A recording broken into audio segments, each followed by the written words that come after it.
My name is Sierra Boggess, and you're listening to 11, the official theater podcast.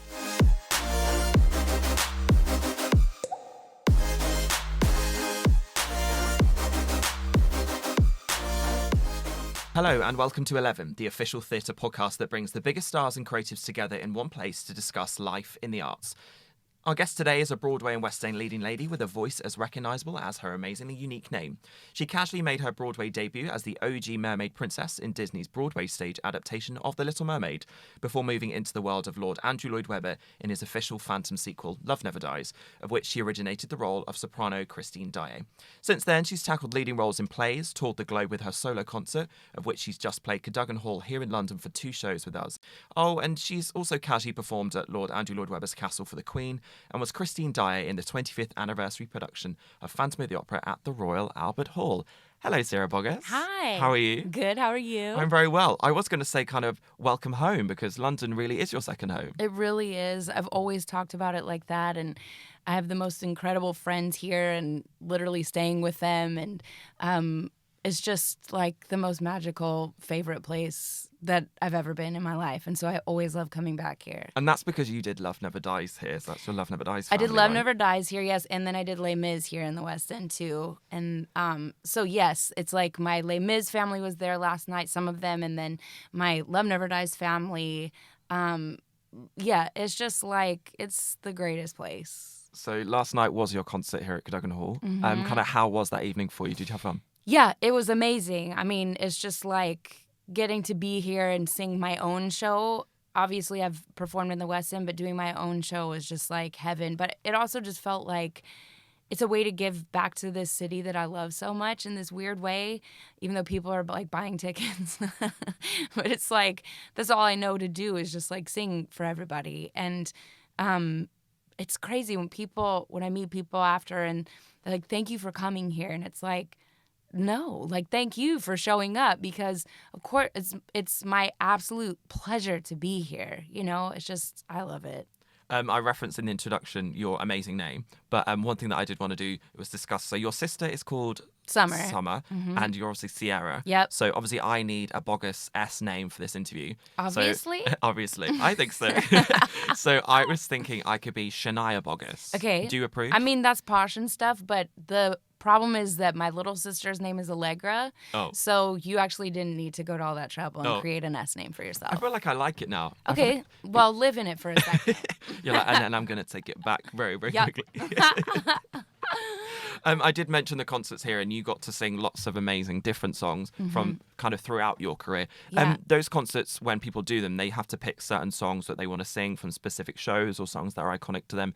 Do you like going back through your catalogue and kind of rediscovering those songs, or I guess how do you kind of feel about going through them? I mean, I know what people want to hear in terms of my career and stuff, so that's fine. So when I put these concerts together, I actually figure out what I want it to be about, that isn't just about like, and then I moved to this and did this, you know. Those moments are just, they're gonna happen. Yep. But I do love, so I'll make like a set list of the things I know people need to hear, but then also on the other side it's like what inspiration or what things that I want this to be about, and then from that the set list like comes together.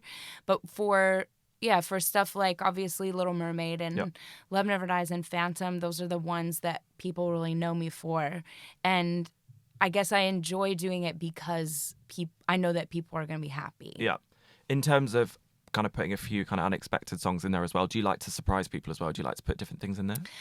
I don't think of it as like, oh, this is going to surprise you, except the big bit at the end. But yes, I just like to sing songs that go along with the story that I'm telling. Yep. And so if they happen to be like, you know, there were songs that I told everybody last night that's like in the nature medley, we call it, that's like, these are songs from my childhood. I just feel happy that I have a platform to sing these songs, I guess, that really mean something to me. And I think when they mean something to you, I know there's a little section about your grandparents in there as well, which is really beautiful. And that's not necessarily a song, that's kind of spoken word and from letters. That feels like we get to know you even more. It feels like we really get to connect between the audience and you as a star, which is quite difficult to do between a kind of stage and audience perspective. Yeah, I try to, I mean, there was, things like that. It's like I never want it to be about like my therapy. You know what I mean? I have an amazing therapist, so I do that. But I don't want a concert to be like the specifics of woe is me. So when I do the section before the nature medley, for example, and I talk about that I had a really low time in London, but I don't get into it because I want everybody to be able to have their own experience and it's like, oh, I relate to that. Yep. But if I start telling my specific story, then people aren't gonna, they actually don't get to know you as well because now they're just like, oh, it's, I don't know. It's like, do you know what I mean? Yeah, totally. So, yeah. So with stuff like grandparents, that's something I'm willing to go there because and also by going there, people are like, that's my story too. Or, you know, I've seen so many couples that just like hold hands during that bit and stuff. It's cute. It's cute. One thing that I was laughing at last night was when you started to sing "Part of Your World" from Little Mermaid. There was lots of people going, "Oh, she's kind of like talking, going, she's going to do that number," or kind of making a noise, which I started to laugh, and then I think everyone around me thought I was laughing at you, and I was like, "I like this song, I promise," and kind of got shushed by a few people. Yeah, people get so vocal, which I love. I love the feedback from the audience, so that I know where to go and like how to do my banter and stuff of like what can people handle or whatever, and hearing them feel like out loud that they're like audibly like, you know, I enjoy that. So then I know. In terms of, I guess, reactions to different places that you go, because you do this kind of show everywhere, do you find that people love Phantom more than Little Mermaid, or does it really vary? Well, even yesterday differed. I felt like they really lost their minds with the Phantom stuff, and the evening show they lost their minds about the Little Mermaid stuff. The original choreographer of Little Mermaid was there last night, Stephen Meir, who's also major West End dude, you know, and also choreographed Mary Poppins, and so I knew that he was in the audience last night, and I just knew that he was going to be crying when we got to that bit, because you know. That's when I started on Broadway, and he knew me then, so it's like it's really cool. How does your voice respond to singing those songs X amount of years later? Do you find that it goes immediately back into singing Love Never Dies, or is Little Mermaid different vocally now? It's totally different vocally now, because when I was doing Little Mermaid, I was a kid, and I also needed to sound like I was 16 years old, so I was doing a voice. That's not the voice that I want to concert with. Yep. But I still feel like by singing it the way that I sing it now, people still get something. Yep. And are still really responsive and happy. Because it's not like a little kid song. It's actually really profound, and everything that she's saying applies to now and, you know, as an adult and everything. So I love singing it now as Sierra more than even as Ariel. Being back in London, do you stay away from theatre, or do you go to the West End and see stuff? No, I go to the West End. Tonight I'm going to see Mary Poppins because my friend Joe Milson, one of my best friends on the whole planet, and he was my Raoul in Love Never Dies. Yep. And he's like literally one of my favorite actors, and I don't know why he doesn't have all the awards. I'm not even kidding. It's like ridiculous. I can say Macbeth in here, right? Yeah, we're not on the stage. He was Macbeth in Macbeth at the Globe recently, and luckily they filmed it, and it's like one of my favorite things. I've never seen that role played like that. He's the most brilliant. I can't say enough good things. But anyways, he's playing in Mary Poppins. He's Mary Poppins. No. He's playing Mr. Banks, so I'm going to see him tonight with Neve, who was also in Love Never Dies with me. Have you... Speaking of Mary Poppins, have you actually ever met Julie Andrews? Yeah, so I met her a couple times. The first was I did a master class with her. I didn't sing for her, but I was in the master class just observing whatever. When I was like 20 years old, I wouldn't have been able to. I was too intimidated by everything when I was in college. I was so scared. I didn't think I was worth anything. It's so like crazy. But so I met her then, and then later when I was doing Little Mermaid, then they flew me and Ashley Brown, who's the original Mary Poppins on Broadway. They flew us to LA for some like high up Disney guy's birthday. We were like on the Disney private jet, like flying just like overnight to like sing a little something. Does it have the ears on the plane? I wish. That's like, they missed out on that. Maybe it wouldn't fly if it has that. I don't know. No, Disney Magic makes it fly, actually. So Yeah, so then Julie Andrews was there at this like birthday thing that we all sang at, and she spoke and told a story, and then Dick Van Dyke was there, and Ashley and I sang Step in Time with Dick Van Dyke. Like, what? I don't even know. What is his life? Because that film it's so funny speaking to people that aren't from the UK, because that film kind of really is everybody else's first introduction to the British accent. Is that where you learnt your British accent from? I think so. Yeah, because I watch that movie daily. I love that movie so much. So yeah, I learned to speak from Julie Andrews, I guess. And when I met Liz Robertson, she's so posh, and I had to say to her, I'm not kidding, I said this to her, that I said, our friendship cannot continue until I tell you that you sound exactly like Julie Andrews. And she was like, oh, Jesus Christ. Because people have said that to her so much, and it's like such an American thing to say. But it's weird, though, because she really does speak like that. It's like really posh, but no one speaks like that. Yeah. You know, when you actually come over here and live, you're like, oh, if I went into a shop and was talking like the way that I learned to speak, to talk British, then people will be like, you're not from here, and please don't do that fake accent. But your British accent is very good, I will say. Like, Thank you did you. it last night. Yeah. Because people must mistake you for being British, right? All the time. Yeah. Like, I'm not even kidding. They're like, oh, sorry, I thought that you were going to have, like, the British accent. And I was like, nope. Nope, it's just all the people I play seem to have British accents. Which is cool. Yeah. Because I think British people, when they're learning an American accent, they go for like Deep South or like Yeah. proper hardcore New York. I think they go for like the Matthew McConaughey thing. Yes, yeah. Yeah, that's just like the Southern, like, yeah, but that's what you think of, you know, with like if I was like, yeah, do for me the like most like whatever American, you'd probably be like, howdy, ma'am. Yeah. You know, it's like that's what you go Hey, to. y'all. And we would be like, hello, darling, you know, and it's like, I mean, actually, people do say hello, darling, all the time. Would you like, yes. Hey, darling, darling, darling, darling. My favorite thing here is how people hang up the phone. It's like, bye, bye, bye, bye, bye, bye, bye, bye. Oh my gosh, bye, I do bye. that. I do that. People always say, can you not just say bye? I go, bye, bye, bye. Like, Yeah, everybody does that. Hands down, all of my friends, everyone in London, and I hear it's like on the street walking, it's like, all right, bye, darling, bye, bye, bye, darling, bye, bye, bye, bye, bye. The other person's hung up long ago, you know. What do you think we did before we had hello and goodbye? I always think that if someone answers the phone, do you just wait? Like, there's always something I always think about, which is like, wait? oh, hello. Like, you have to think of something to say. Or Hey, just bitch. Be like, yeah. Hey, sis. What up? Yes, queen. Yeah. Well, we'll get to that in a second. Oh, sorry. Because some of the three things that I wrote down about wanting to talk to you was three things that I actually learnt about you from your solo concerts. Let's go through those. So number one is that Sierra Boggess can sang, and I mean sang with loads of A's. Yes. I was like, it's good. Number two was Yas Queen. So who knew you were a fan Queen. of RuPaul's Drag Race? Yeah, I love RuPaul's Drag Race so much. And on the way over here on the plane, I was watching AJ and the Queen. Yes.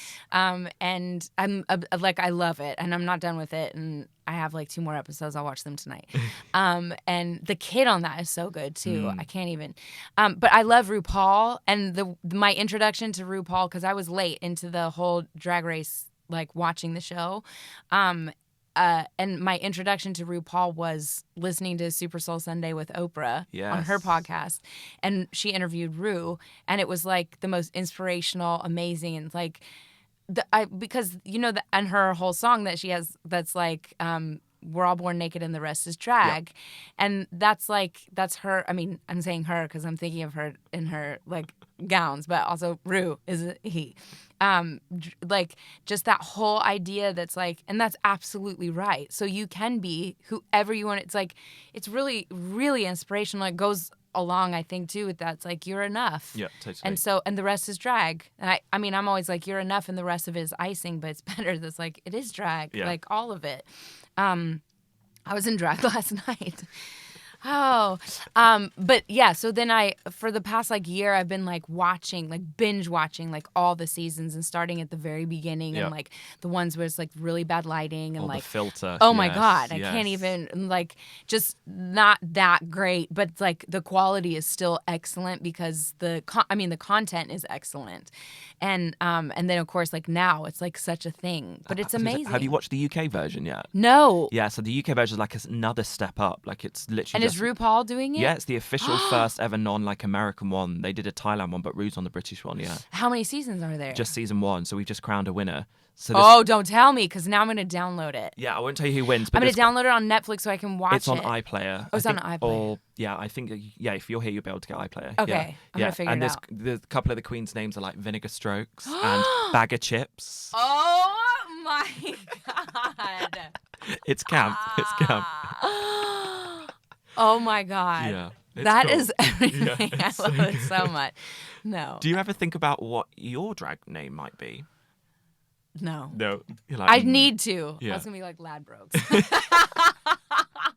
All of a sudden, when you said Bag of Chips, I was like thinking of like Ladbrokes always seems to be like next to like the place where you get the chips. The chips, yeah, which you normally spot on the night out when you're, anyway, Yeah. we all know what happens. No, Yeah. No, I have no idea. Yeah. What's yours? Well, mine's a little bit rude, so I'm not sure if I can say it. Okay. But, I'll tell you afterwards. Okay. But, right, let's think of yours. So yours could, you know how we have that whole thing of reclaiming words now? Yes. So yours could be like Sissy Boggess. Like I Done. feel like, which is like reclaiming it, it's empowering. Yeah. Sierra Boggess would be a femme queen. Sure. Done. Yeah. Oh, Yeah. absolutely. Yeah. Yeah, that'll be my placeholder until I'm like, actually, it was this, I love the idea of just opening a Broadway play, but it's just like femme queen Sierra Boggess. Totally. Like, That's instead of my actual name and bio, that'll be it. and last night, I'm pretty confident in saying this, that I think you were the first person to ever say "Yas Queen" on the Cadogan Hall stage. I genuinely do.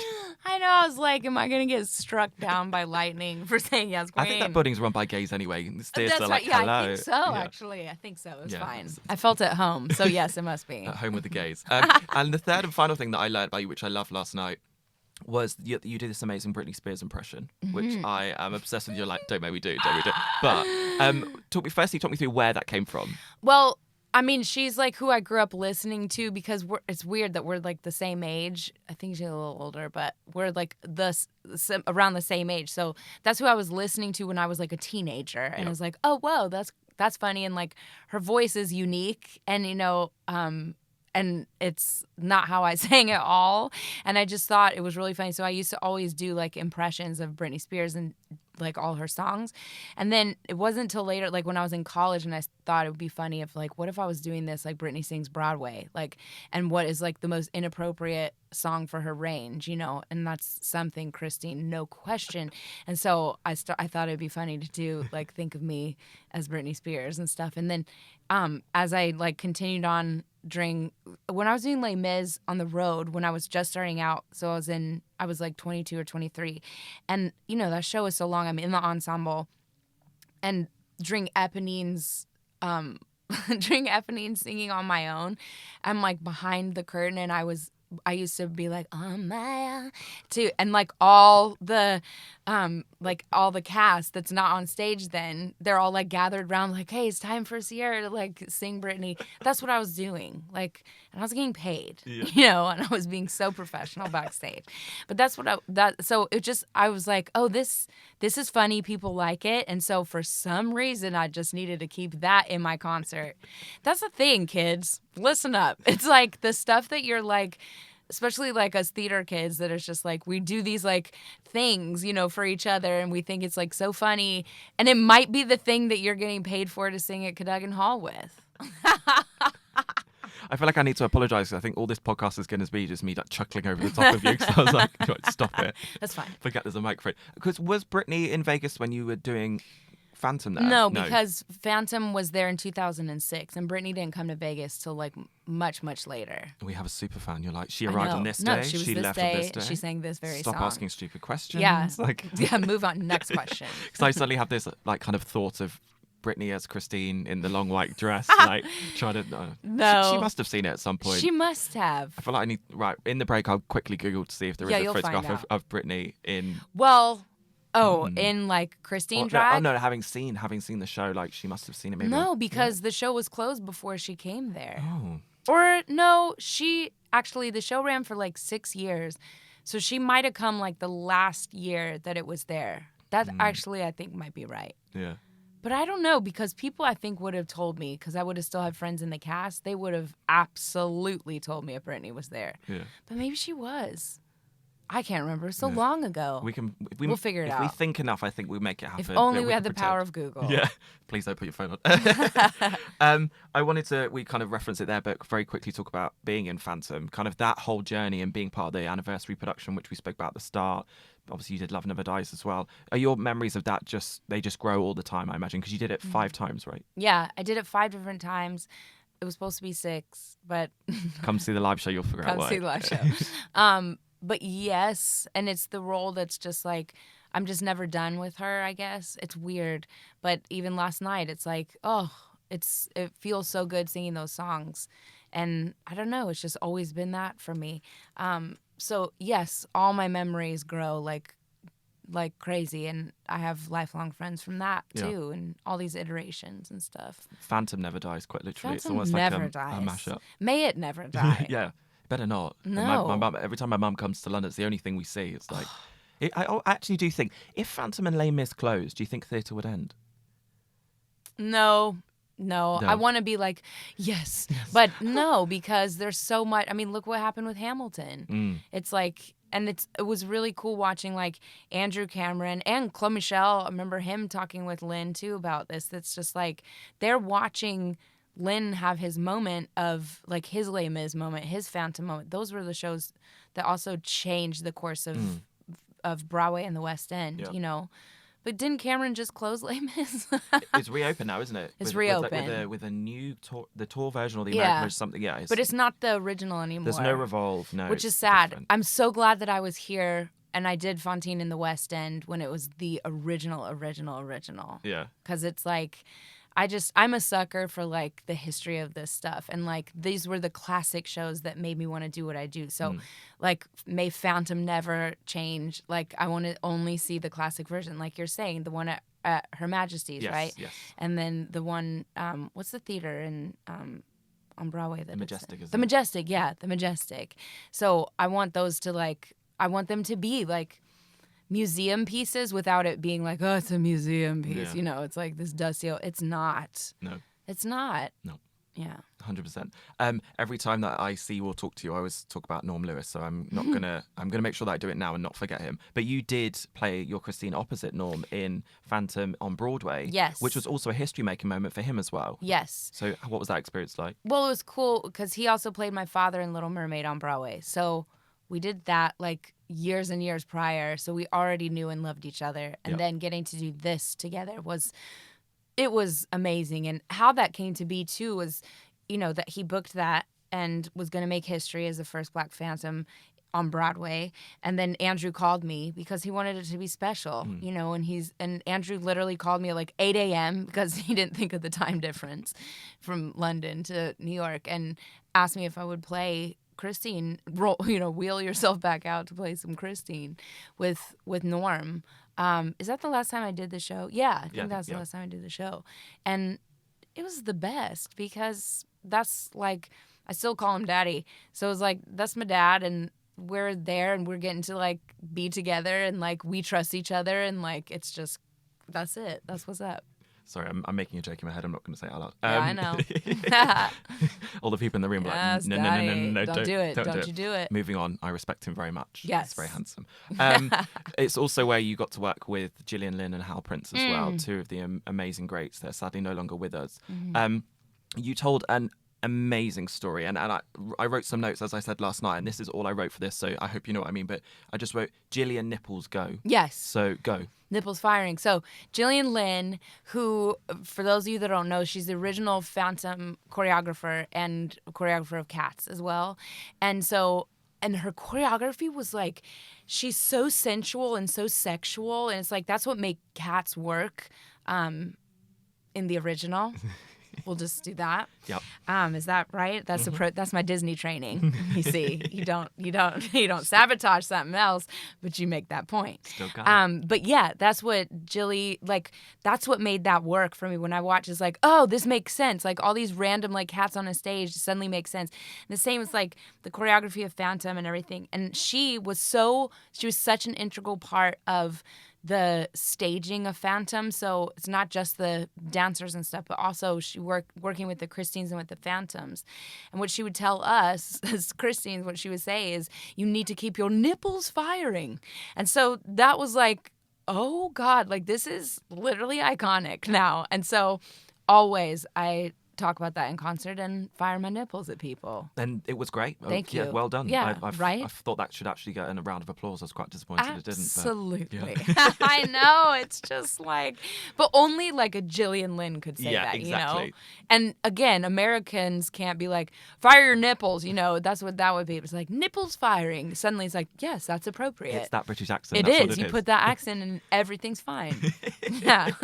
On that note, we're going to take a break. We'll be back in 60 seconds. Sarah Boggess, welcome back. Thank you. We're being very naughty in that break, but it's true. good. I heard this amazing story and rumor that you know the Queen. Is that right? Oh, yeah. Yeah. We're like super good friends. Yeah. Yeah, I just pop over and just be like, hey, what up, Queen, is what I say. Yeah. Yeah, that's how I refer to her. How much truth is in that? None truth. Yeah, okay, fine. Yeah, that would be none truth. Cool. So you're lying to me now. Yeah. Fine. Cool. Lying to you, lying to myself, and now I need another 60-second break. Okay. Right, what more? Think how many more lies we can think of. But all jokes aside, you did meet and perform for the Queen at Lord Angelo Webber's castle because, of course, he doesn't live in a house. Yeah, let's be honest. I mean, he thinks it's a house, I'm sure. But for me, I was like, what the heck? I mean, I was there like all day too, and I didn't even see all the rooms. It's just like, I can't even deal with it. But yeah, so basically the Queen came over. And I'm not even kidding. Like, what? The Queen came over to Andrew's house, and because it was her birthday, and he had written that song "Sing." Yes. And so he was playing it for her for the first time, and so he had asked me if I would come over and sing, like, because she really likes old musicals. So if I would sing some stuff, just as like the warm up act. So yeah, she was there, and I met her, and she's like, I mean, literally has the most beautiful skin I've ever seen. That's my takeaway. I was like, holy skin, like the most beautiful thing. Yeah, that's my experience of the Queen. There's no photograph of me meeting her. Like, what, there's at all? none. No, because it was so casual. Like, as casual as it can be, you know, where it's not like, because isn't that a thing where it's like, if you meet the Queen, you get like an actual photo? Yeah. And it was so, like, quote, casual that's not what's happened. Because apparently, like, the Queen and Prince Philip have actually snuck into the back of theatres and actually watched shows. Like, that's genuinely a thing. Oh, really? Yeah. So Oh my maybe God. maybe A Love Never Dies. The Queen was there with her ice cream in her programme, and she Yeah. was watching you giving it large. I mean, let's hope. And maybe that's what. I think that might be another lie as well. Yeah, maybe, yes. That was also a lie. Yep. Yeah. It's like, how many lies have we got in one thing? Yeah. We might be being a bit silly now. No. So we've spoken about your amazing career. Let's talk about people that you love. But before we do that, I have a present for you. Oh. So you ready? This is Here it going to make an comes. amazing Oh my podcast. You opening God, this. I can't even. So this came from, so yesterday, basically, Sierra did her show, and obviously Sierra lives in America. So at the end of the show, we had a very long day. You met all those lovely people at the meet and greet, and then you left, and there was someone that literally came back right at the end of the night and was like, I want to give you a present. So this is the present, but I think it would be amazing for you to open it now because it's actually themed on the person we're going to talk about. So you open that, and I'm going to find the card that says who the person is. Okay, I'm opening this. And the reason why I'm saying that is because the person who gave us the gift was very specific that you must get this gift, okay? Oh, shit. I mean, shoot. What? Oh, my God. Okay, this is a podcast, so what I'm looking at are coasters with Barbra Streisand's face on them. Who you love. But, like, did this person make them, or... I don't know. I think so. They look like they could be homemade. I don't... Yeah. But they also don't look like that. Like, they look love like that picture. vintage. These are the most... Because look at the quality. Thank you. Who's the person that I'm calling out right now? So I hope I get your name right. So I think it's Manon, Manon. If it's not, I'm so sorry. But Sierra, you just double check. Is it Manon? Yeah. It's all the way at the bottom. Oh, I no, think so it's not my friend. Because I have a friend named Manon. I know I love this guy. Their writing is really nice, too. Oh, yeah. I went to music school in Paris. So, yeah, Manon, you're French. I was doing okay. Anyway, this is my life. Moved to London. Yeah, it doesn't say, though. It doesn't say anything about... if they're like what the deal is. Well, I'm gonna keep this. I'm gonna shout you out on Instagram because you left your Instagram handle. Perfect. Smart. So we can do that, but they are Wow. 4 pretty. We'll tweet a picture and we'll put it out. All my gay dreams are coming true. It's not just because you're me and me. Oh my God. Yeah. Awesome. Cool, right? I love. So now we have the perfect excuse to talk about Babs, who is like #1 idol, right? Yeah, she's #1 for me. Always has been. She was the first movie musical I ever saw, and like musical I ever saw was Hello Dolly on VHS. And I don't know. I really don't know. It's like I just became completely obsessed with her. And it's her old stuff too. My mom used to play her records and everything, but she's iconic and she's one of a kind. Like it's, a lot of people nowadays, you can't tell who's singing. Yep. If you were just listening, it's like, it could be anyone. She has the kind of voice that's like, there is no doubt who that is, Yep. Yep. Which makes it really easy to do an impression. Yeah, which you do a very, very, very good. Obviously, it's lampooning her, but it's in the most kind of loved way. Like this is an like absolute full. respect. That's like and I only just started doing it because I never thought of it until there was this song that I was like, oh, I really want to do that, and I was gonna just do it straight, and I was just gonna sing it my way, and then I was like. It just evolved on stage. So Brian, my music director, and Summer, my cellist, we were on stage in New York doing it for the first time. And I just started like egging it up and I got laughs and it makes me keep going and going. As if you start laughing, then I'm just going to keep going. And so this was only like the second time I've done it. So how do I get you to do one spoken line as Mr. Iceland? I mean, you don't, because I can't even do it right now. You'd read it in your eyes like, nah. It's like, you just don't. Yeah. How do you do it? You don't. You don't. Oh, shit. That was a very polite no, thank you. But have you ever met her? Yes. What was that experience like?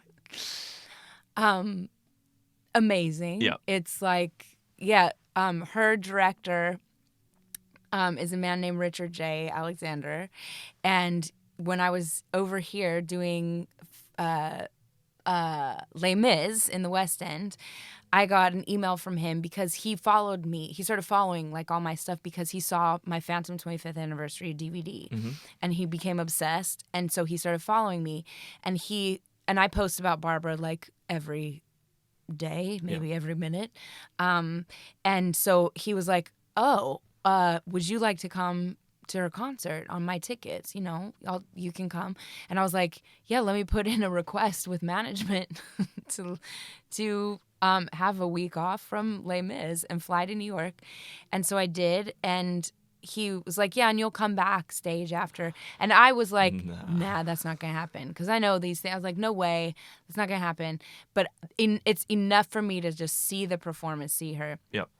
And I had seen her live once before when I was in Vegas, actually. But so I went and I saw her, and then his assistant came and got me after the show and is like, all right, come back now. And I was like, this is happening. This is actually absolutely happening. And I did, and I met her, and I had prepped for if I met her what I would say because we get a lot of people that come to us at stage door or wherever that are just like, they freak out. And it doesn't mean as much to me because it's one-sided because I don't know you, but you've been watching me. And so you feel like you know me. And that's how I would be if I was like, Barbra Streisand, but she would be like, this doesn't mean anything to me because I don't know you, lady. Can you take 2 steps back? And so I realized, the things that actually really do mean something to me when fans come up is when they just say thank you. And for some reason that's like, oh, that's really something. And I realized it's like, that's all I want to say to her. That's actually what she needs to hear. Or she doesn't need to hear anything from me, but that's what I need to say. And so I told her that. I said, thank you for being the soundtrack to my childhood. I saw her at it was Hyde Park last year. Yes. Yeah, it was Hyde Park in that amazing concert, and she almost had this like glow around her. You know, people joke about things like that, but it's like, no, really, she really did. She is almost like a mythical creature. I feel like that is like I met Obama. I'm Yeah. not even kidding. This like there's certain people, and Michelle, that's like there's certain people that are so transcendent, and Barbara is one of those that's just like, yeah, I don't know words like to speak to you about, and like I just don't like. You aren't from this planet. Yeah. You know, it's just she's extraordinary. Yeah. She's amazing. I love that. I don't know words. Just say that. I don't Hi, know Barbara. words. I don't know words. Hi, Barbara. I don't know words. I was lucky. So my kind of idol all around my flat has just Tina Turner stuff. So Tina Turner, Donna Summer for me. Like I always joke I'd sell my mum. So you to got meet them. those two musicals back to back. Yeah, and I was like, oh, well, there's this whole talk about is Summer going to come here, and I'm like, it needs to come to the UK. But I actually met Tina Turner very, very briefly, as in kind of hello, that was it, when she came for the launch of Tina the Musical in London a few years ago. Wow. And that's like, I think that's the day that I died and was brought back to life. That's right. So I understand what you mean about icon status. But it is almost like, I almost didn't want that moment to happen. I know. Because I think, well, she never would be, but if she was an idiot and she wasn't particularly kind, that would be my everlasting memory of her. And then I feel like I'd need to kind of feel bad about looking at the pictures and loving her because she's not that fun. But well, and the other thing is when you have anticipated the meeting so much, even if it goes well, it's like, well, that's done. You can never go back to the kid that's like, I wonder what it would be like to meet her. I wonder what it would be like to be in the, you know, there's something that's also amazing about never meeting your idol, because once it happens, even if it's a good experience, it's like, I talked about this in my first live album, and I did a whole bit about meeting Barbra Streisand, and I sang the song it's a quiet thing after. When it all comes true, just the way you plan is funny, but the bells don't ring. It's a quiet thing. And that was the song that was in my head after I met her, because I was like, there are no exploding fire. This is just like, it's a quiet thing. It's a personal, like, you could just weep. And nobody else in the world knows what that experience was for you. And then it's done. And you can never go back. It's like ignorance is bliss stuff too, isn't it? It's like you can never go back to not knowing that moment, you know? Yeah. Do you think about that moment a lot? Because I do with the Tina thing, genuinely, and think how lucky I am to do that, because so many people unfortunately can't. Get that yes, opportunity. because also my moment got bigger. That was the first time I met her. But then I was doing School of Rock on Broadway at the Winter Garden Theater, which is where she played in Funny Girl. And I was in her dressing room. She went into your dressing room when you went there. She came into my dressing room. Yeah.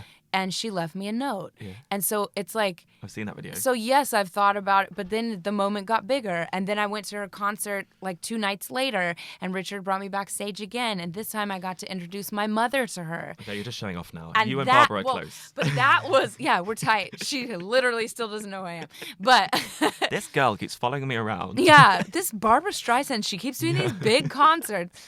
But the moment that I keep going back to now is watching my mother meet Barbara. Yeah. And it makes me cry, because that's who introduced me to Barbara. So for me to be able to give my mother that gift of meeting her, and my mother is never speechless, and she was speechless. Yeah. And just watching these two, because what did I say? I grew up like, who's around my age? Britney Spears. Who's around my mother's age? Barbra Streisand. So that's her people. That's who she was listening to growing.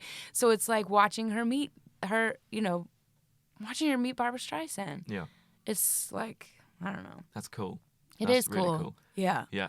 You said it yesterday, but it's like one of those moments, how you reference like looking out on yourself and looking in. Oh, yeah. Definitely one of those I moments. legit removed myself from myself and like floated above and was watching the whole thing. So I have this very clear picture of it too. Do you have a picture of your mom and Barbara together? No, because, and it's good and bad.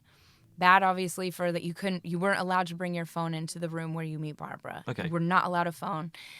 And so no pictures whatsoever. That's bad. The bad part is that you don't have that. But the good part is it makes you so fully present, because you have to remember this, because there is no evidence of it. You will have to be present. And so I was just like, I was lasered in with my mom, with Barbara. My sister got to come too. My sister got to meet her. Shania. Shania, yes, Shania Boggess. Speaking of being present, I know following you on social media and kind of the brief time that I've spent with you, you are very politically charged. You are very switched on in terms of the world that we live in. And I think that's amazing to see someone of kind of your status and your platform using your voice, for good, to try and raise issues with things that are very important to you. One of those is the environment and is the world that we live in. And it feels like now we really have got to that point. We've got to start having proper conversations. And I know that you're very passionate about that. Yeah. I mean, because I'm from Colorado and my mother is a hippie, and we took bucket showers when we were growing up. Not from a bucket, but I mean, we're showering, but the excess water goes into a bucket so that it's not all just down the drain, and then you water the plants with that. Like, that's what I grew up doing. And my mom had a compost and like all these things. And like, it's like, I can't even tell you, like, when I see people throw away like a soda can, it's like in the like that does never go in the trash. It's like so it's like those basic things that I always grew up with. But it's just so like, and now that it's on trend to try and live a no waste lifestyle, and I'm still not there because it's hard. It's really hard, especially in New York. But it's just being mindful. Yeah. And I don't have time for anybody who like runs the water for a long time before they shower or like even brushing your. It's like just put a picture of like somebody with zero water, and then just if that will help you, if that's what you need to do. But I understand also that people didn't necessarily grow up with that. But it's this entitlement that we have that's like, yeah, this earth is here and like, yeah, I can have whatever I want. So I'm glad that we're realizing that no, and we're in this together and we got one planet and that's what's up. And it's just respect for each other, for the animals. I mean, the animals is a major thing for me, but there's really easy things to like reusable plastic bags. That's number one. Or water bottles. The people who know that's like did my concert last night. That's like I'm specific in my rider. That's like no plastic bottles. Like and they were awesome and gave me like giant like glass vase, which can easily be like and giant that you can like refill and pour and stuff. And I got my musicians that I travel with. They have their own like swell bottles. It's like so we will get filtered water and we'll pour And on the planes, they make it so hard for you now. That's like you need to buy this bottled water. It's like no. You do not. You bring your water bottle and you fill it up when you get through security. There's ways to do this. And at the gym, these plastic bags that it's like every day that's like, oh, I'm taking my gym clothes off and here's another plastic bag I put. No, just get Amazon, like any of these places. It's like, yeah, just order like the one like thing that you just reuse. I could go on, but I just love that the conversation is happening, and I love finding more and more ways that you can just be a part of this, and it's important. Absolutely. Do you find that your audience, when you talk about it, or when you're kind of raising these issues, even in a work capacity, so when you're working on a show or a concert, are people quite receptive to it, or do they sometimes feel like it's slightly interfering? How kind of is the reaction? I'm actually being more vocal about it right now than when I'm on stage. Yeah. I try and talk about things. I heard this, I think it was actually like a Mother Teresa thing that was about the Vietnam War, that people said, will you march against the Vietnam War? And she said, no, but let me know when there's a march for peace. So instead of being like, I'm against, I'm for reusable. I'm for the planet. So I try and talk from that place when I'm on stage too. That's like talking about how much I love the environment, basically. Yep. And I try not to come out, even with the politics and stuff, that's like, I'm going to condemn these people. There's enough of that. I'm going to support these people, you know. So I think I do it in a way that people don't feel attacked. Yeah, definitely. And I think that's important. I think the worst thing that we kind of get into at the moment is when people feel like they can't even raise an opinion or a voice without fear of kind of the contradiction which is being kind of shouted down. That's right. And I'm a student of Brene Brown stuff. If anybody knows about Brene Brown, and she's like a vulnerability researcher in Texas. And she talks about shame a lot, because shame and vulnerability are like a thing, and people that feel attacked can go into a shame spiral. And I know what shame feels like, and there's a difference between shame and guilt. And if you're and shame is I am wrong, and guilt is I did something wrong, and shame is harder to fix. So if I'm shaming you, then you're just going to go even deeper and deeper. And there's things, and I don't want to be specific, but there's things that I've watched politically and with artists that come out and are shaming publicly. I'm not talking about online. I'm talking about like on a show or something that's publicly shaming somebody who is anti everything that I believe in and is. But I think shaming them publicly is how they became who they became. I don't think we're born hating and having bigotry and all the racism, and all the sexism, all the stuff that these people that are in power in my country are about. And I think they've been shamed, and that I think more shaming isn't the way to do it. Yeah, definitely. I think the best example of that, and the one that really struck a chord with me, was the kind of, I think it's like the inauguration party, whatever it is, when Jennifer Holliday kind of got into all that drama about should she perform. I think she booked a gig and realised it was for him and then kind of apologised. But she took this step back and she assessed the situation and she said, actually, it's not about hating soon to be then President Trump. It's actually about acknowledging the people that have gotten me to where I am, which she specifically referenced queer people. But she said, actually, I don't want to go against him, but I also have got to realize who put me here today. That for me was the best example of someone checking themselves without hating someone else. That feels like the way we do it, right? Yes. And we have a choice. That's the thing, is when somebody who is a literal sociopath narcissist is in power, it's hard because they will never acknowledge that they're doing anything wrong or hurtful or anything, and it's up to us to be the biggest grown-ups in the room.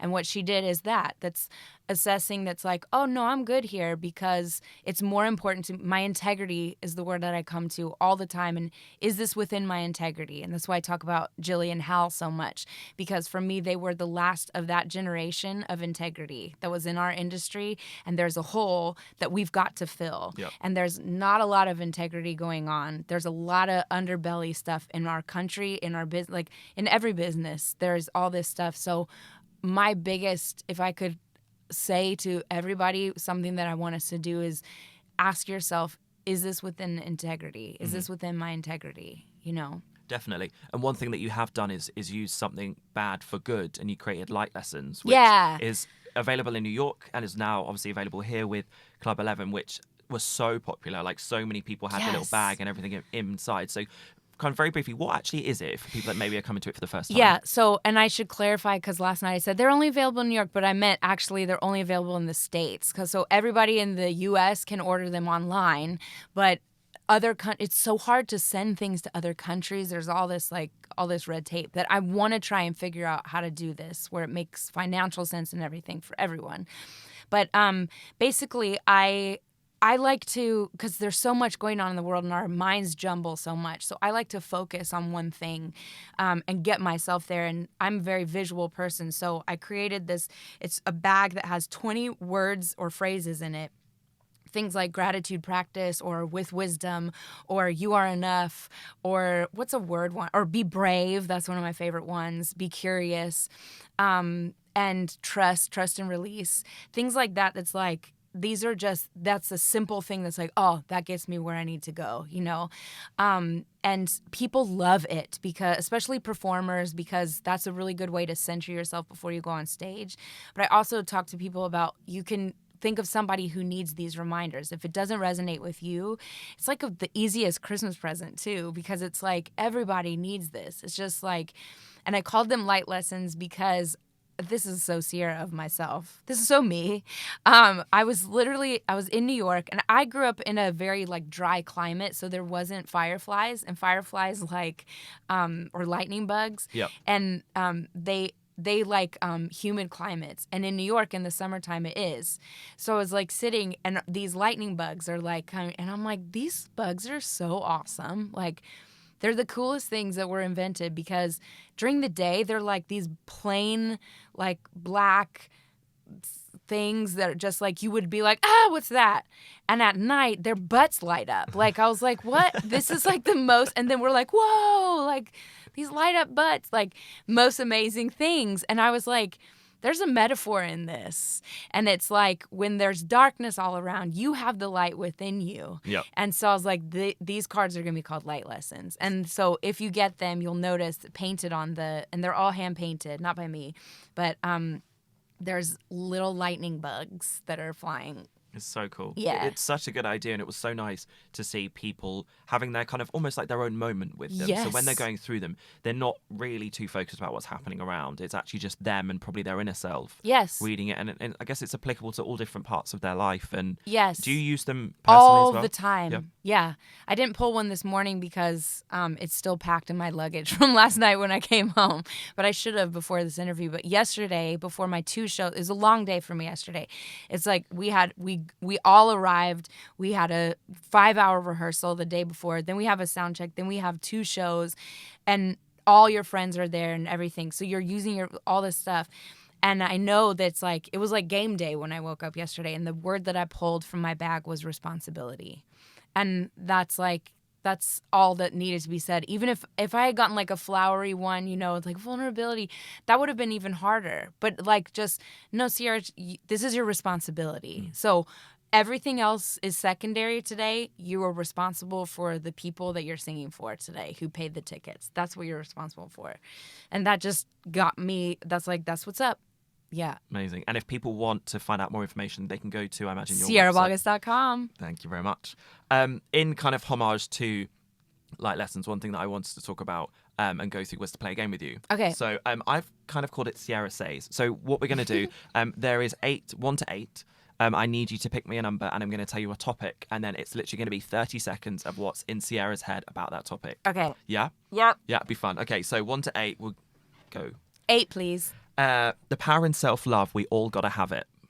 Oh, the power and self-love that we all got to have it. Well, yeah. I mean, I feel like we have talked about this like this whole time, that there just is no other way to be. If I'm in my power when I'm having self-love. And that's that whole thing that we've talked about. That's like the rest is drag. That's like starting with you are enough, which is your self-love. And from that place, everything else is drag. Everything else is icing. Everything else is just extra, So coming from that place of loving myself, and then you can love others. It's that whole thing. And also all the stuff that we talk about. It's everything you already know, but you're just being reminded. Definitely. Yeah. Definitely. Sierra Says pick another number.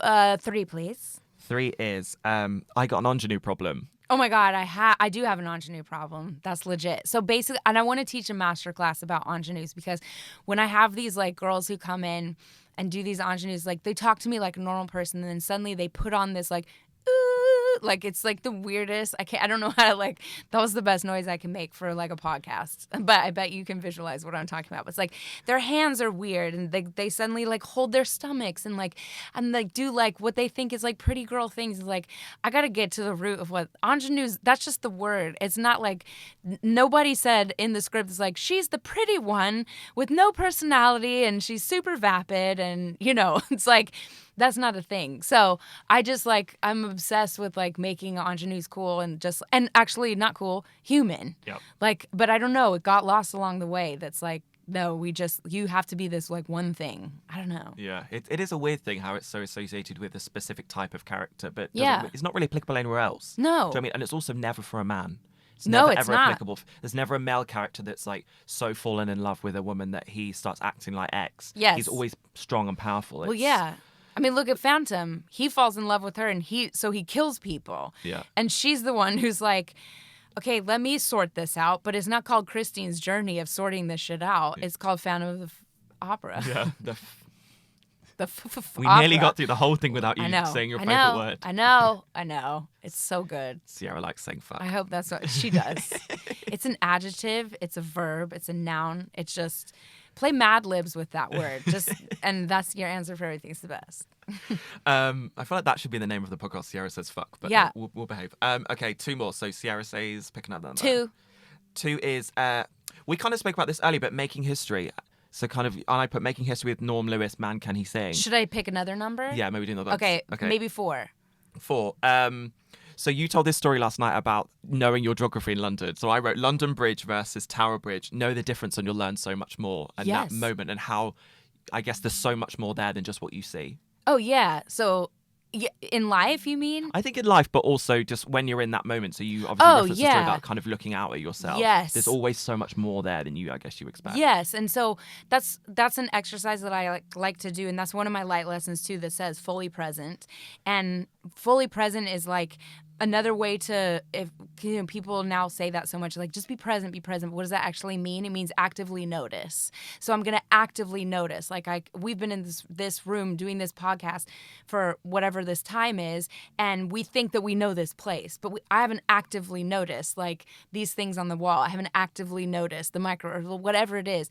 That's why I also think boredom is a choice. Anybody who's like, oh, so boring. I'm like, that was a choice. That's your choice. I don't believe in boredom. It's such a choice that's like, well, that's an interesting thing that you made, because you can always be finding something interesting about anything, like anything. Go the next show that you go to that you're like, no, I really need to get out of here. Just try it. Like notice the lights, like notice the seat, like how does it, like anything. Yeah, definitely. And last one. Yeah, 7. Politics is important. Use your vote. Oh, yes, especially, it's great because we're doing this podcast. It'll come out a different day, but it's February 3rd. Oh, wait, maybe I shouldn't say that because you want to say, okay. So today's February 3rd, and in America right now, it's major. It's the Iowa caucuses, and it can really, really change things. So I'm like really excited to just see if the results and just see if people are getting out there and voting. And yes, it does matter. It does matter. And I don't know why, but that's all I can say is that it matters. And I think somebody asked me the other day, because we have this whole impeachment trial going on, and somebody asked me, it's like, and they were upset because it's like, there's no point in this impeachment trial. There's no way that the good guys can win. There's just no way. And so why did they even bother when they knew they didn't have the numbers? And I said, because you got to stand for something. You've got to. And if you're not standing for something, you're standing for nothing, or you're standing for the side that you're staying silent for that reason. Mm-hmm. And I can't, and I don't want anybody to. It's too important now. Yeah, 100%. Amazing. Sierra, like your voice, this has been heavenly, so thank you so much. Thank you so much. We spoke about so many different things. We did. Just thank you so much for going deep with me. And congratulations on the show last night and in London. Thank you. Fingers crossed we get you back into the West End very soon. Yes, please. Yeah. I would come back here in a heartbeat. Well, I think we'd love to have you back. So just thank you so much. And safe journeys back to America. Thank you. You've been listening to 11, the official theatre podcast. Find out more about 11 at club11.london or via our official social channels.